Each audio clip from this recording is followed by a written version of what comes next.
ٹوچا کھانا، تو انہوں نے کہا صرف اس کا ٹوچا کھانا جواب دیا اور ہنس پڑے۔ ہنستے تو وہ رہتے ہی ہیں، وہ شاید پوری قوم پر ہنستے ہیں، ہماری بے بسی پر ہنستے ہیں، ہماری حالت زار پر ہنستے ہیں کہ دیکھا تمہیں کیسا بیوقوف بنایا، کیا تمہارا حشر کر دیا، اور پھر میں تو اسی طرح دوبارہ لیڈر بنوں گا اور دوبارہ تمہارے سامنے آ جاؤں گا شاید۔ اللہ کی مرضی، پھر اگر اتنے برے وقت آنا ہے ہم پر تو اب ہم کیا کر سکتے ہیں؟ یا عوام نے فیصلہ دینا ہے، اگر لوگوں نے ووٹ دیا تو خان صاحب پھر آ جائیے گا، پھر تو آپ کو کوئی کسی کو روکنا چاہیے ہی نہیں۔ اگر لوگوں نے ووٹ دے دیا تو پھر تو کسی کو نہیں روکنا چاہیے، پھر آپ کا حق بنتا ہے کہ آپ آ جائیں۔ تو انہوں نے توشہ خانہ کا کوئی جواب نہیں دیا، مذاق میں انہوں نے ٹال دیا۔ پھر انہوں سے ایک اور صحافی نے بھی پوچھا، وہ یہ تھا کہ آپ صحافیوں کے جواب کیوں نہیں دیتے، صحافیوں کے سوالوں کے؟ اچھا، اس کی بھی ان کے پاس کوئی ریزن ہی نہیں ہے، کوئی جواب ہی نہیں ہے۔ جواب وہی ہے جو ہم نے بھی پہلے ڈسکس کیا کہ وہ ڈرتے ہیں، خوف زدہ ہیں کہ کوئی بات نہ ہو جائے، کوئی ایسی بات ان کے منہ سے نکل جائے، کیونکہ سچ بات انہوں نے بولنی نہیں ہے اور جھوٹ کتنی دیر چلے گا، تو انہوں نے اس بات کا بھی کوئی جواب نہیں دیا۔ تو آرمی چیف کا جو سب سے امپورٹنٹ کویشچن تھا اس کو وہ گول کر گئے اور انہوں نے نہیں بتایا کہ ان کا رابطہ ہے یا نہیں ہے۔ اس سے مجھے یاد آتا ہے اسلم رئیسانی صاحب بلوچستان کے وزیر اعلیٰ رہے ہیں، بڑے بڑے ان کے بارے میں مذاق بنتے رہے ہیں، ان کی ویڈیوز بہت سی موجود ہیں، ابھی بھی ریکارڈ میں ہیں، آن لائن موجود ہیں۔ تو ان سے ایک مرتبہ اسی طرح سے کچھ لوگوں نے سوال وہ صحافی جمع تھے تو کسی نے ایک سوال پوچھا، انہوں نے کہا اوکے ٹھیک ہے، کسی اور کا کوئی سوال، ایک اور صاحب نے سوال پوچھ لیا، وہ کہا کسی اور کا سوال، ایک اور صاحب نے سوال پوچھ لیا۔ اس طرح جب 5-6 لوگوں نے سوال پوچھ لیے، وہ کہا اور ان کا نہیں سب، تو انہوں نے کہا نو کومنٹس اور کہہ کے چل دیے۔ تو اور یہ وہ صاحب ہیں جو اپنے اس مشہور ہوئے تھے ایک محاورے کی وجہ سے، جب انہوں نے کہا تھا ڈگری ہوتی ہے وہ اصلی ہو یا جعلی، تو ان کی جو ذہنی کیفیت تھی اور جو ان کا سٹائل تھا باتیں کرنے کا اور اپنے چیزوں کو ڈیل کرنے کا، وہ تو لوگوں نے بہت اچھی طرح سے دیکھ لیا، وہ مذاق بنا ہوا تھا۔ تو خان صاحب بھی لگتا ہے کہ انہی کے نقش قدم پر چل رہے ہیں۔ تو ٹھیک ہے، اگر وہ اسلم رئیسانی بننا چاہتے ہیں تو بسم اللہ سر، بنے، ویسے تو آپ بنے بنائے ہیں، جو کچھ آپ نے بننا تھا بن چکے ہیں، ماشاءاللہ 70 سال کے آپ ہو گئے ہیں اور آپ تو عالم اسلام کے بھی سب سے بڑے لیڈر بن گئے ہوئے ہیں۔ لیکن خان صاحب کے ساتھ آج یہ صحافیوں کے سوالوں کے تو جواب نہیں دیے، لیکن ایاز امیر کی خیر نہیں ہے، کیونکہ ایاز امیر بھی اس کانفرنس میں موجود تھے۔ اچھا، کانفرنس کا بھی بڑا مزیدار کام ہے۔ ایک مرتبہ ان سے سوال ہوا پشاور میں، ابھی جب پچھلے دنوں وہ چھپے ہوئے تھے وہاں پر اپنی محفوظ پناہ گاہ میں بیٹھے ہوئے تھے، تو وہاں پہ ایک دن انہوں نے پریس کانفرنس بھی کی تھی جس میں ایک صحافی نے ان سے سوال پوچھ لیا، اس پہ وہ بڑے ناراض ہوئے تھے، شدید ناراض ہوئے تھے۔ تو آج اس کے بعد انہوں نے صرف اپنے پسندیدہ صحافیوں کو بلایا، چاہے لاہور سے جاتے تھے، جس مرضی شہر سے آنے، اسلام آباد سے، لاہور سے سارے جمع ہونے، لیکن وہ جو ان کے وہ جو ہے نا ان کے فینس، وہ صحافی جو ان کے فین ہیں ان کو وہ بلاتے تھے اور ان سے گپ شپ لگاتے ہیں، وہ آف دی ریکارڈ اور آن دی ریکارڈ جو بھی ہے، لیکن پریس کانفرنس انہوں نے نہیں کی تھی۔ تو آج اس کانفرنس میں وہ جو رجیم چینج کانفرنس تھی یا سیمینار تھا، وہاں پر ایاز امیر صاحب بھی تقریر فرما رہے تھے، اور ایاز امیر صاحب اپنے موڈ کے آدمی ہیں نا، تو آج انہوں نے ذرا کھل کے باتیں کر دی۔ خان صاحب ان سب کے سامنے، تو چونکہ انہیں پتہ تھا کیمراز لگے ہوئے ہیں، سب ٹی وی پہ لائیو جا رہا ہے، لوگ دیکھ رہے ہیں، تو وہاں تو وہ ہنستے رہے ہیں، لیکن جناب ایاز امیر صاحب انہوں نے اب آپ کو رلانا ہے۔ وہ خود تو ہنس رہے تھے لیکن آپ کو وہ رلائیں گے، وہ چھوڑنا تو ان کا کوئی چکر ہی نہیں ہے نا۔ ایاز امیر صاحب نے کیا بات کی، انہوں نے کہا جی کہ خان صاحب اب آپ کو عقل آئی، آپ کو بھی جب تک جھٹکا نہیں لگتا نا تو آپ سیدھے نہیں ہوتے ہیں، اور آپ نے تو پاکستان جو ہے وہ ٹھیکیداروں کے حوالے کیا ہوا تھا۔ اب ٹھیکیدار آپ کو یاد رہے کہ ٹھیکیدار میں کون ہے، سب سے بڑے ٹھیکیدار کون ہے؟ ملک ریاض صاحب، ان سے بڑے کوئی، یہ وہی ملک ریاض صاحب ہیں، وہ ہیرے بشرا بی بی کے ذریعے، وہ بشرا بی بی صاحبہ کے پاس جا رہے تھے، اور فرح گوگی صاحبہ کے نام پہ زمینیں اور بہت کچھ ملک ریاض صاحب ابھی، بلکہ چلے اس کے ساتھ ہی کر دیں ہم تو پہلے میں ان کی اور باتیں بتا دوں۔ انہوں نے بلکہ عمران خان صاحب سے کہا کہ یہ سٹیج پہ جو علامہ اقبال اور قائد اعظم کی تصویریں ہیں نا، ان کی جگہ پر بھی کوئی ٹھیکیداروں کی تصویریں لگا دیں۔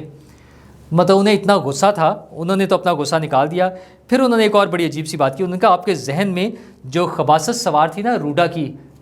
ریور راوی پروجیکٹ کی، اب اگر آپ کو آئندہ موقع ملے تو اس پروجیکٹ پہ کام نہ کیجیے گا۔ اچھا، ویسے ایاز امیر صاحب کو مجھے نہیں پتا کہ کیا اس سے غصہ ہے اس پر اور کیوں وہ ناراض ہیں۔ یہ روڈا جو پروجیکٹ ہے یہ عمران خان صاحب کا نہیں تھا، اصل میں یہ اس سے پہلے شہباز شریف صاحب کے دور میں سارا پلان ہو چکا تھا، اس کی فیزیبلٹی بن گئی تھی، اس کا کافی سارا کام ہو چکا تھا۔ ہم نے ایک پریزنٹیشن اٹینڈ کی تھی، میں نے ان کے COO تھے شاید قریشی صاحب، انہوں نے ایک پریزنٹیشن دی تھی جس میں انہوں نے بڑا ڈیٹیل سے بتایا تھا، اینڈ آئی واز سرپرائزڈ کہ عمران خان کے دور حکومت میں بھی وہ بتا رہے تھے کہ یہ تو شہباز شریف صاحب نے اس طرح سے پلان کیا تھا اور یہ ساری چیزیں ہوئی تھی تو یہ ہو چکا تھا۔ اچھا، ایک بڑا اکانومی کے حوالے سے بڑا اکنامک وہ جو ہے نا اکانومی کو بوسٹ دینے والا پروجیکٹ ہے اپیرنٹلی۔ اب مجھے اس کا ایگزیکٹ نہیں پتا کہ اس میں کیا فلاز ہیں، کس طرح سے ہیں، لیکن ایک بڑا ایک نیا شہر بن جائے گا، اور پانی کی کنزرویشن کے حوالے سے اور انوائرمنٹ کے حوالے سے، اور مطلب ایک بڑا خوبصورت جو پریزنٹیشن ہم نے دیکھی ہے، میں نے اٹینڈ کیا ہے، وہ تو کمال کی تھی۔ اس کے مطابق تو ایک بڑا خوبصورت ماڈرن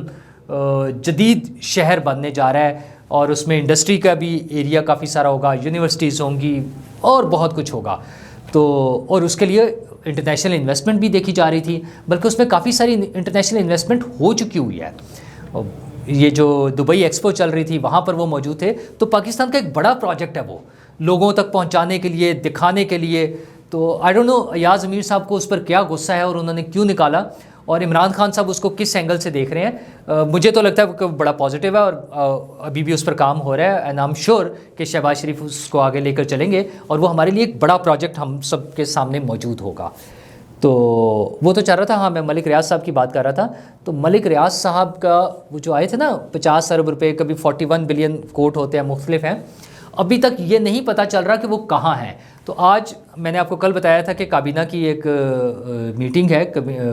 مختلف وزراء اس میں موجود ہوں گے، سیکریٹریز ہوں گے، ادھر سے اسٹیٹ بینک سے بھی نمائندے کو بلایا ہوا ہے، وہ ابھی تک نہیں پتہ چل رہا کہ وہ پیسے کہاں ہیں۔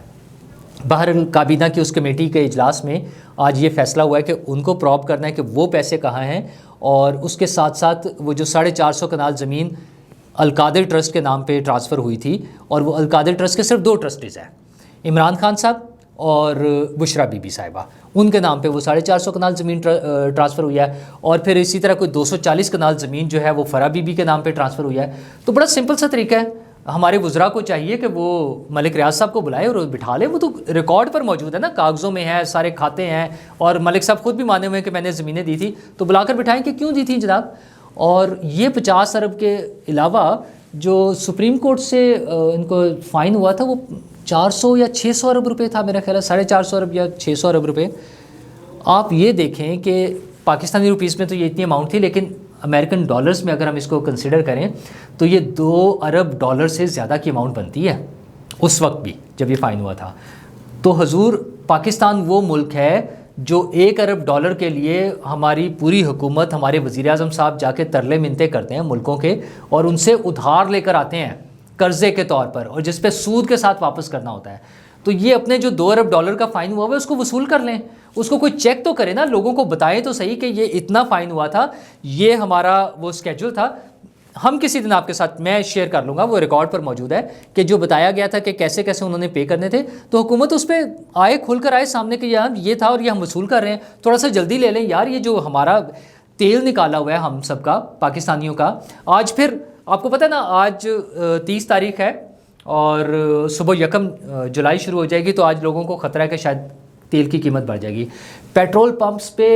اندھا دھند لائنیں لگی ہوئی ہیں، رش لگا ہوا ہے۔ اچھا، اور ہم لوگ بھی کیا چیتے لوگ ہیں کہ پیٹرول پمپس پہ لائنیں لگا لی ہیں، وہ اتنے لوگ اگر اکٹھے ہو کے کہیں احتجاج کریں تو شاید حکومت کے کان پر بھی کوئی جوں رینگ جائے، لیکن ہم بھی جو ہے نا عجیب بھیڑ چال کا شکار ہے، پتہ نہیں، مطلب میرا خیال ہے وہ اس چکی میں پس کر جو ہے نا ہمارا یہ نظام کا جو ہے، ہم بھی سب کچھ بھول چکے ہوئے ہیں، ہم بس کولو کے بیل کی طرح چلے جا رہے ہیں۔ بہرحال وہ تو ہو رہا ہے، اور جناب حمزہ شہباز کی جو آج کورٹ میں ڈیسیژن آنا تھا وہ آ گیا، حمزہ شہباز کی وزارت اعلیٰ ختم ہو گئی ہے، لیکن وہ وزیر اعلیٰ برقرار رہیں گے، اور تمام وہ قانون سازی کو بھی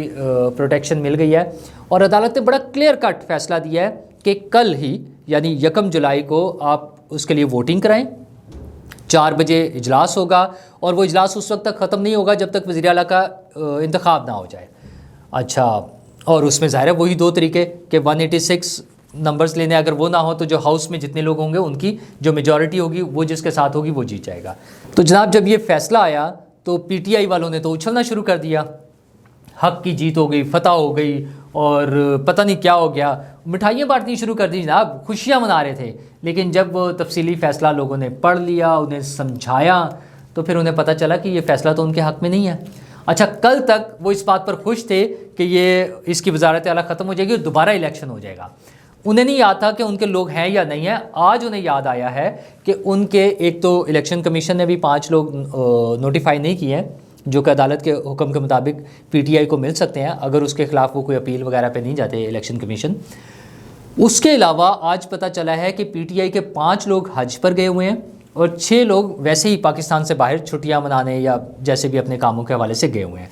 تو آج انہیں پتہ چلا ہے، اب وہ اس پر شور مچا رہے ہیں کہ جناب ہمارے تو لوگ پورے نہیں ہیں۔ تو یہ آپ کو پہلے چاہیے تھا، وہاں پہ آرگومنٹس میں رکھتے کہ ہمارے پاس ہمیں ٹائم دیا جائے۔ بہرحال اب عدالت نے فیصلہ دے دیا ہے۔ اس کے لیے پی ٹی آئی اور کاف لیگ، وہ پرویز الہی صاحب بھی تو اس چکر میں ہے نا ابھی وزارت اعلیٰ کے چکر میں، تو وہ دونوں کل سپریم کورٹ جا رہے ہیں اور ان کے وکیل نے تو بڑا وہ اپنا جو ہے نا بڑا اعتماد کا اظہار کیا کہ ہمیں سپریم کورٹ سے لازمی ریلیف مل جائے گا، کل 4 بجے سے پہلے ہمیں سپریم کورٹ سے ریلیف مل جائے گا۔ اب آئی ڈونٹ نو کیسے اتنے اعتماد کے ساتھ کہہ سکتے ہیں، عدالتوں کا اپنا ایک نظام ہے اور عدالتیں ریلیف دیتی ہیں، بہت سے مواقع پر دیتی ہیں، بٹ لیٹس سی، یہ تو اب کل سپریم کورٹ جانے اور وہ پی ٹی آئی اور کاف لیگ جانے۔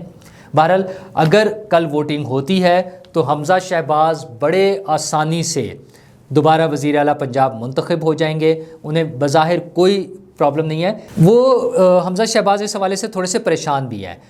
پریشان کیا، وہ شاید رسک نہیں لینا چاہتے، تو آج انہوں نے اپنے ایم پی ایز کو اکٹھے کر کے ہوٹلز میں جمع کر دیا اور ان کو اپنے گھروں پہ رہنے کی اجازت نہیں ہے۔ ظاہر ہے اس میں کوئی اسکیپ ہو سکتا ہے، کوئی کسی کام کی وجہ سے کہیں جا سکتا ہے، اور کچھ لوگوں کو تو شک ہے کچھ بک بھی سکتے ہیں، اگرچہ ایسا مشکل ہے لیکن بہرحال شک کی گنجائش تو موجود ہوتی ہے۔ تو ان سب کو ہوٹل میں ٹھہرا دیا گیا ہے۔ اور دوسری طرف جو پی ٹی آئی ہے ان کے وہی گلے شکوے کہ ہمارے لوگوں کو فون آ رہے ہیں اسٹیبلشمنٹ کی طرف سے، فوج پر الزام کہ وہ فون کر کے ہمارے ایم پی ایز کو کہہ رہے ہیں کہ آپ نے پی ٹی آئی کو ووٹ نہیں دینا بلکہ نون لیگ کو ووٹ دینا ہے۔ یار اب یہ کیسے ہونا ہے؟ آپ نمبرز بڑے کلیئر ہیں، آپ کی پارٹی کے پاس جو نمبر ہیں وہ وزیر اعلیٰ نہیں بن سکتا۔ جو اس وقت نمبرز ہیں وہ پورے حمزہ شہباز کے پاس ہیں اور وہ بن جائیں گے۔ ہاں، آپ کل کو الیکشن کے بعد اور آپ کے لوگ واپس آ جاتے ہیں، کوئی سین چینج ہو جاتا ہے، آپ سمجھتے ہیں کہ آپ بہت زیادہ سیٹیں لے لیں گے، اوکے فائن، آپ کے پاس پورا وہ ہے، حق ہے، آئینی حق ہے آپ کا کہ آپ اس پہ نو کانفیڈنس کریں اور حمزہ شہباز کی چھٹی کرا دیں، دوبارہ لے لیں وزارت اعلیٰ، اور چاہے آپ پرویز الہی کو بنا دیں، اور چاہے آپ کے پاس وہ جو موجود ہے نا کیا تھے وہ وسیم اکرم پلس عثمان بزدار صاحب، ان کو بنا لیں، تو میدان کھلا ہے آپ کے لیے۔ تو یہ دونوں چیزیں آپ کے پاس موجود ہیں۔ اچھا، حکومت نے ایک اور یہ جیسے ملک ریاض صاحب والے پیسے ڈھونڈنے کے لیے ایک کمیٹی بنائی ہے، ایسے ہی آج شاہد خاقان عباسی صاحب نے بھی ایک پریس کانفرنس کی ہے اور ان کے ساتھ تھے احسن اقبال صاحب اور مریم اورنگزیب صاحبہ، اور ان لوگوں نے بتایا ہے کہ ہم یہ بجلی بحران پر ایک انکوائری کمیشن بنانے جا رہے ہیں۔ ان کا خیال ہے کہ عمران خان نے اور ان کی کابینہ نے غلط فیصلے کر کے پاکستان کو اربوں روپے کا نقصان پہنچایا ہے، اور یہ جو آج لوڈ شیڈنگ ہم سے مینیج نہیں ہو پا رہی ہے، اس کا سارا قصوروار عمران خان ہے۔ اچھا، ویسے ان کی غلطیوں پہ بالکل ہو سکتی ہیں، لیکن یار اب کوئی 2.5 مہینے سے زیادہ گزر گئے ہیں، آپ 10 اپریل سے لے کر اور آج 1 جولائی شروع ہو گئی ہے تقریباً، تو آپ ابھی تک اس کو عمران خان کے کھاتے میں ہی ڈال رہے ہیں۔ تو اب آپ اس کو کچھ چینج کریں، اور اگر ہے آپ کے پاس کوئی سالڈ پروفز ہیں تو آپ اس پہ کارروائی کر دیں یار، اب اس بات کو نپٹائیں، ختم کریں اور آگے چلیں۔ اور ذرا لائٹر موڈ پہ آخر میں آپ سے ایک چھوٹا سا شیئر کر دوں کہ کراچی میں ایک صاحب کورٹ میں پہنچ گئے ہیں، پہلے انہوں نے درخواست دی تھی سائبر کرائم ونگ میں ایف آئی اے کے، اور ان کی درخواست کیا ہے کہ ایک انہوں نے ویڈیو دیکھی ہے جس میں ایک گدھے کو کرپٹ کہا گیا ہے، تو انہیں بڑی پریشانی ہے اس بات پہ۔ ہو سکتا ہے ان کو گدھوں سے بہت محبت ہو، ہم نے ایسے واقعات بہت سے دیکھے ہیں، کچھ ملکوں میں تو آپ کو پتہ ہے ان کا انتخابی نشان گدھا ہے، تو ہمارے ہاں بھی لوگوں کو گدھے سے بہت پیار ہے۔ آپ نے ڈونکی کنگ مووی بھی دیکھی ہوگی، بڑی مشہور ہوئی، بہت لوگوں نے پسند کیا اس کو، خیر کچھ لوگوں نے تو اس کو ہمارے سیاسی حالات سے، یہ 2018 کے الیکشن سے بس کچھ دن پہلے ہی آئی تھی، تو اس کے ساتھ بھی ریلیٹ کرنے کی کوشش کی۔ بہرحال وہ تو فلم تھی، تو یہ صاحب جو جنہیں گدھے کی جو تضحیک ہوئی ہے یا گدھے ان کے خیال میں اس کے لیے غلط لفظ استعمال کیے گئے ہیں، تو وہ اس پہ جو پریشان ہے اس کی یہ نہیں سمجھ آ رہی کہ وہ پارٹی کیسے بنتے ہیں. مطلب I'm sure خود تو وہ گدھا نہیں ہے. اچھا ممکن ہے انہوں نے کوئی گدھا پالا ہوا ہو اور اس کے ساتھ ان کی بہت اچھی کمیونیکیشن ہوتی ہو، گپ شپ لگتی ہو، اور انہیں لگے کہ یار یہ تو گدھا بہت اور ان کا گدھا ہو سکتا ہے بہت عقل مند ہو، تو اس کو اور وہ بہت، اب دوسرا لفظ کی کیا ضرورت ہے، وہ کرپٹ نہ ہو، تو انہیں وہ کرپٹ کہنے پہ جو ہے نا انہیں بہت برا لگا ہے. تو دیکھتے ہیں اب عدالت کیا حکم دیتی ہے. ممکن ہے عدالت ایف آئی اے کو حکم دے کہ کارروائی کریں اور ایف آئی اے اس ویڈیو والے کو پکڑ لے. اور